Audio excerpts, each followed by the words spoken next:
होता, पण आज हा शाळेतला शेवटचा तुमचा दिवस आहे.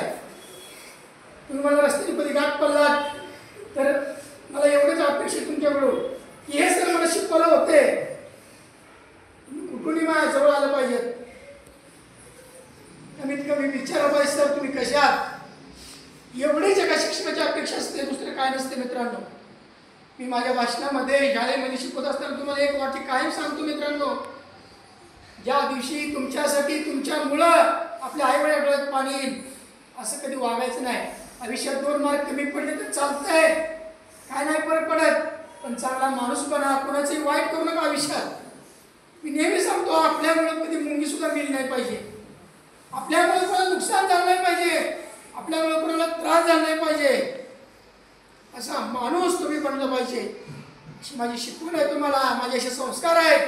हे संस्कार शिकवणे तुमच्यासोबत मी दिलेले आहे. मला हे वाईट कधी वाटेल, एखादा मुलगा एखादी मुलगी जर चुकीच्या मार्गाला गेली मला कळाली तर सगळ्यात वाईट मला वाटेल की ह्या मुलाला मी शिकवलं होतो. असं कधी तुम्ही वागू नका.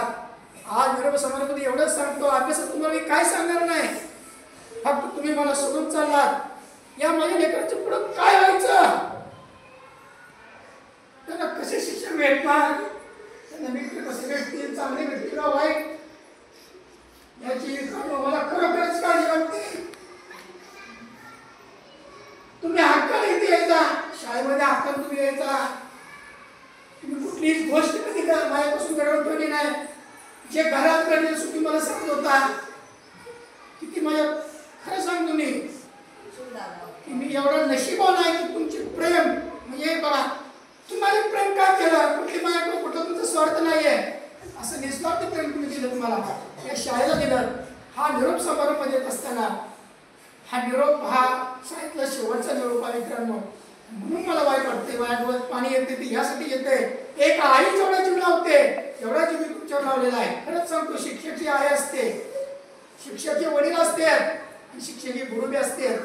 एकाच टायमाला त्याला 3 कॅरेक्टर पार पाडावं लागतात. एखाद्या मुलांना अभ्यास नाही का त्याला रागवावं लागतंय, एखाद्याला अभ्यास करतो त्याला शाबासकी द्यावं लागते.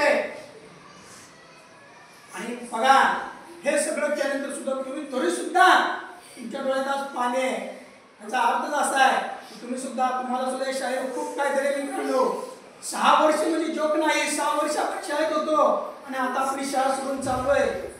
आपल्याला शाळेत काय केलं भाषणामध्ये म्हणजे कुणीच सांगितलं नाही मी काय होतो या शाळेत आलो तेव्हा, आज मी काय आहे. मी आज एकूणच सांगतो की तुम्ही जिथं मी शाळेत ॲडमिशन घ्यायचं ते 1 नंबर काढणार. एवढं मला 100% माहिती आहे की माझी मुलं चांगला अभ्यास करून त्याचं नाव करणार, आपल्या शाळेचं नाव करणार. ते तुम्ही करावं. तुम्हाला चांगलं आरोग्य लाभलं पाहिजे, तुमच्या घरातील आई वडिलांना सुख समाधान शांती मिळावी एवढीच आज मानवाची मी प्रार्थना करतो. आणि जाता जाता तुम्हाला अजून एक सल्ला देऊन जातो मित्रांनो की आयुष्यामध्ये मी काय कुठं चुकलो असेल, माझ्याकडून कधी तुम्हाला एखादा शिक्षा जास्त झाली असेल, माझ्याकडून कधी चुकून तुम्हाला एखादी छेडी जास्त झाली असेल, माझ्या मनात तुमच्या मनात माझ्याशी काय राग असला तर तो राग आपण इथंच काढून ठेवा. ह्या वर्गाच्या बाहेर तो जाऊ देऊ नका.